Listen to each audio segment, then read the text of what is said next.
Welcome to For Those Who Stay, a podcast dedicated in loving memory of my daughter, Candace Rose, who lived from 2007 to 2025. For those who stay, we remember your life will not be in vain. Everything we do will be in your name. So welcome back to my channel. I've always wanted to say that, and I'm pretty sure I have a home video somewhere of Candace saying those exact same words when she was little, creating content just for fun. But here, this isn't just a channel. It's a space to breathe, to grieve, and to stay. First, shout out to Sam for joining us last week, and a big happy birthday to her wonderful husband. Hopefully he's sinking some putts out on the course today. So let's get into it. Have you ever been told to take care of yourself and thought, how? How do I even begin when I'm barely holding it together? Today's episode is about self-care. But here's the truth. It isn't selfish at all. It isn't optional. It's survival. It's the mask that you first put on if you want to keep breathing through grief, and it's life's heaviness. After losing Candace, I had to learn that self-care isn't indulgence. It's a sacred reminder that my life still matters, even in the middle of heartbreak. And if you've ever whispered that same question in the dark, this episode is for you. When we hear self-care, a lot of us picture bubble baths or spa days, and while those are nice, those things can be nice, grief teaches something deeper. Self-care is not a luxury, it's survival. It's saying, I still matter. My mind, my body, my soul, they still need care, even in loss. Self-care doesn't erase grief. It gives us strength to carry it. Our bodies carry grief, and even when our minds try to push through, it shows up in the shoulders, in the chest, in the gut. That's why caring for the body matters so much. Sometimes it looks like movement, like a short walk or a stretch, maybe dancing in your kitchen because it's rest, because grief is exhausting and sleep really is medicine. Sometimes it's food, choosing something that nourishes you when your energy is gone, and don't forget all the small comforts.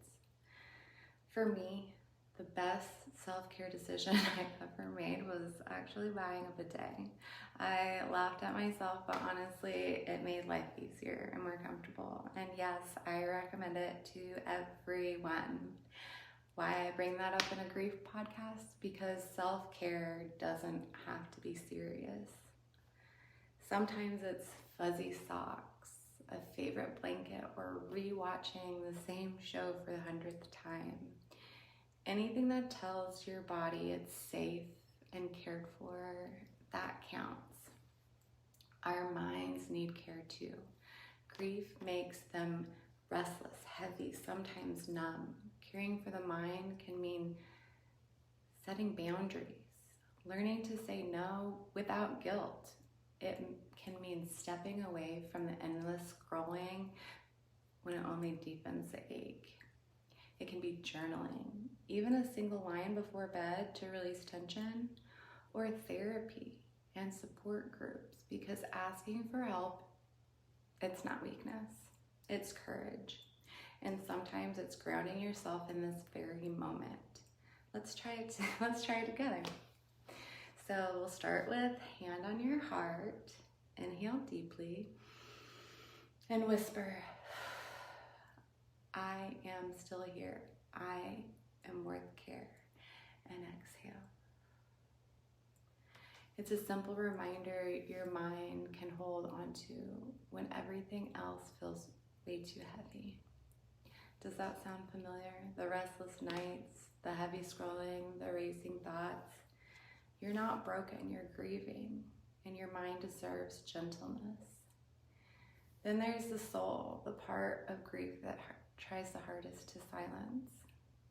For me, the soul comes alive on the porch, sitting in the evening breeze, sometimes with music, sometimes with silence.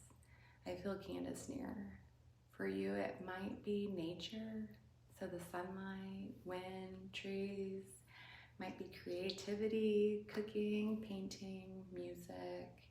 It might be prayer, meditation, or lighting a candle. Sometimes it's community, people who let you be broken and whole at the same time. So where's your place? Think of it now. The place where your soul feels safe enough to exhale. The soul asks us to return to what makes us feel alive, even in loss. So if self-care is sacred, why do we resist it? Because guilt gets loud. Grief whispers, how can I care for myself when my loved one is gone? Because overwhelm takes over. We need to think there's too much to do. I can't stop. But here's the truth. Self-care doesn't mean you stop grieving. It just means your grief can rest beside you while you rest. Caring for yourself doesn't dishonor your loved one. It honors them by keeping you here alive and breathing. So where do you start? With one small step. Maybe it's drinking some water, maybe it's 10-minute walk, maybe it's wrapping up in a blanket that feels safe. Maybe it's calling a friend who really listens, or maybe it's finally buying that bidet. Go get one. Whatever it is, let it whisper to you. I am still here. I am worth care. This week, try just one thing. Notice how even the smallest act of care can create a shift inside of you. Self-care is not selfish. It is sacred.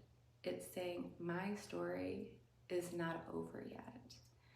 Candace taught me love, and even now she teaches me to choose life by caring for myself. And if you're listening right now, your story isn't over either.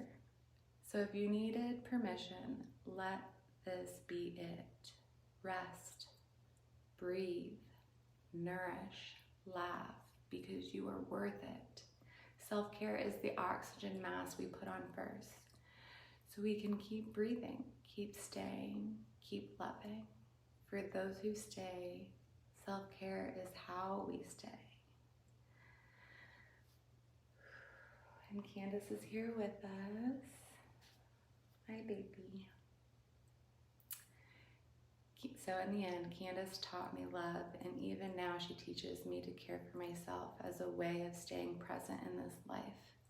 Because every act of care I can give myself is also an act of honoring her. In loving memory of Candace Rose, for those who stay, we remember. Candace, your life will never be in vain. Everything we do will be in your name.